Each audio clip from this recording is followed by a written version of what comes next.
If the Attorney General had made a decision and communicated it to the Prime Minister and Clerk, why would there be a next step at all? Why would the Attorney General take and solicit meetings on a closed matter? Moreover, why would the Attorney General not communicate her final decision in writing to the Prime Minister? Minister Wilson-Raybould's preferred method of communicating complex or important matters is in writing, which I very much appreciate. I have studied lengthy memos from the former minister on subjects as diverse as the appointment of a Supreme Court justice, the TMX pipeline process, and the work of the Cabinet Committee on Reconciliation. Yet in all our texts and emails, which begin the summer of 2013, there is not a single mention of this file or anyone's conduct on this file until during the Cabinet shuffle. I believe that if any minister is made aware of something they think is this wrong, I believe they have an obligation to inform the Prime Minister soon after they become aware of it. Mr. Chair, we did what those 9,000 people would have every right to expect of their Prime Minister. The Attorney General could have written or spoken to the Prime Minister at any time during this process to say attempts to contact her office on the meeting were improper and they should cease immediately. The Minister could have told the people who raised it with her that they were close to or crossing a line. The Minister could have texted or emailed me at any time. However, the PMO's interactions with the Attorney General's office were only called into question by the Attorney General at the time of the Cabinet shuffle. I'd like now to turn to my role in providing advice for that shuffle. The January Cabinet shuffle had absolutely nothing to do with SNC-Lavalin. In fact, I spent at least as much time working to prevent the shuffle from happening as in preparing my advice for it. On December the 12th, Minister Bryson approached me and Ms. Telford to tell us he was not running again and that he would tell the Prime Minister later that day. The Minister said he didn't have to leave Cabinet right away, but that he was going to tell his constituents 2 or 3 days later. We did all we could to dissuade him to take Christmas to think about it and at least give the Prime Minister a chance to talk him out of it. It would trigger a Cabinet shuffle, and the Prime Minister was happy with the team he had. I immediately sought help from the people who know Minister Bryson well to talk him out of it, at home in Nova Scotia and here in Ottawa. We spent the next couple of weeks trying to get him to stay. Not to give away political strategy in this forum, but my main political concern was our position in Nova Scotia. Mr. Casey had announced his retirement, and Mr. Fraser had told us he was thinking of not running again, but he had not yet announced. I knew that if the Prime Minister chose a minister from the class of 2015, Mr. Cuzner and Mr. Eiking could interpret that as a signal and perhaps not run again either. In short, in the span of a few months, we would go from holding all 11 seats in Nova Scotia with strong incumbents to having 5 of them open in the next election. Minister Bryson's departure would put us in a difficult position. Nobody is irreplaceable in government, but Minister Bryson was very important to our team. Neither the Prime Minister nor anyone around him wanted a Cabinet shuffle to happen at all. Why is this all so important? If Minister Bryson had not resigned, Minister Wilson-Raybould would still be Minister of Justice today. That is a fact, and facts are very stubborn things. He said the Indigenous agenda was really important to him and to the country, as the Attorney General knew well. He said he didn't want to move Minister Philpott, but that she was the best qualified person to do Treasury Board because she had been Vice Chair. He then said that would leave a large hole at Indigenous services, and he didn't want people to think he was relenting at all on the agenda. He said he knows how much she, quote, loves being Mojag, but that she was one of our top people, and moving her to Indigenous services would, quote, show Canadians how seriously we take this. There was a long pause on the phone. Minister Wilson-Raybould said that she was, quote, a little bit shocked, unquote, because Mojag was, quote, her dream job. She said, IS is not my dream job. I'm not going to lie about that. The Prime Minister said, "I know it is not your dream job, but it is core to this government's mission." Minister Wilson-Raybould said, quote, "I feel I'm being shifted out of justice for other reasons."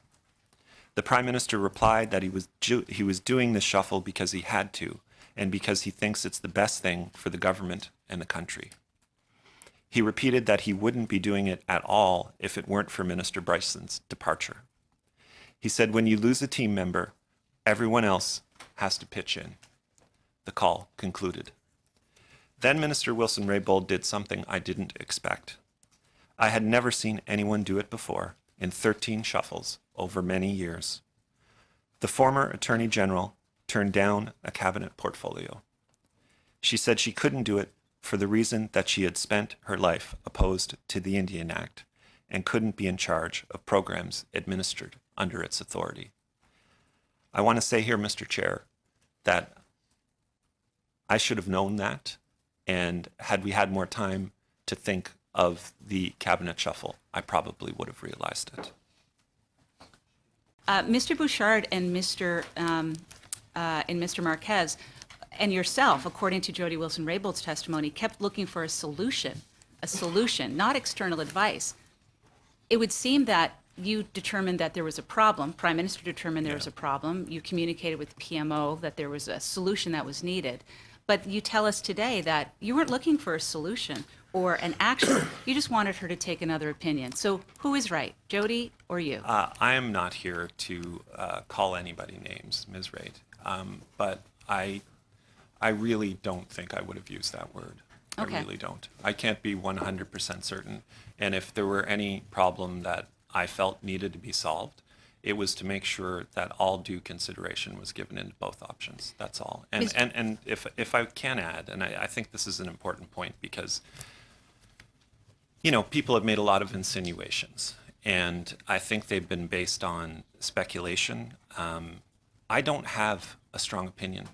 I mean, honestly, I don't envy either the former or the current Attorney General on this call. I really don't. I don't have a strong view either way.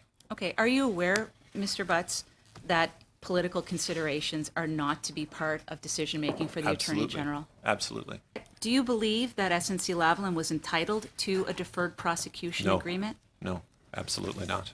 Thank you, Mr. Chair. Mr. Butts, ministers face a ton of political pressure. I think you alluded to that. Former Solicitor General Wayne Easter indicated, quote, that there's always pressure in government, and what one person sees as pressure, another may just see as a day's work, end quote. Minister Freeland has said, quote, I always feel that when there are difficult issues, that if it comes to it, I should go personally to the Prime Minister to discuss them. I really think it's my duty to do that, end quote. Are you aware of any instances in which the former Attorney General raised this issue of pressure with the Prime Minister? I am not, no. Are you aware that she availed herself of any of the opportunities that she could have had with the Prime Minister to raise this issue? I am not.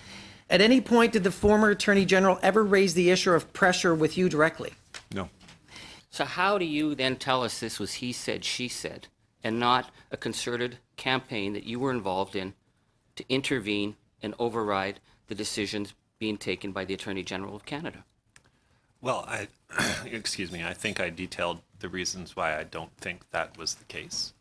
I was present in the office for that time period described, and absolutely no effort to intervene in the independence of the justice system. But you said to Jess Prince that we don't get through this without interference. No, I did not say that, and I So are explained you it. saying then that Ms. Wilson-Raybould testified? She was very believable to Canadians. You did not agree to go under oath. So the question is she wrong? Did she make that up? I think I explained at length, Mr. Angus, what I think happened. No, but I'm not getting an answer here.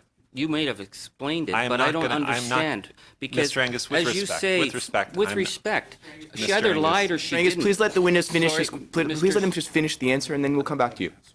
Finish the answer, Mr. Butts. Mr. Angus, It's about her credibility, it is about what happened, okay? and there are different perspectives on what happened. I see. I am not here to call anybody names, and you will not get me to cast I'm not asking you aspersions. to call someone names. I'm asking whether or not there was interference, because facts, my No friend, is as the you answer said, to that question. No. facts is are No is the very answer. stubborn, because I will ask you, then, it's not just her, but Ms. Philpott said, "I have lost confidence. I must abide by my ethical and constitutional obligations because of the allegations of interference by your office.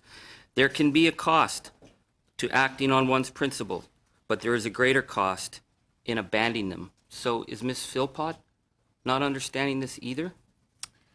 I would certainly agree with the last statement that there is a cost to abiding by one's principles, as is there a cost to abandoning them.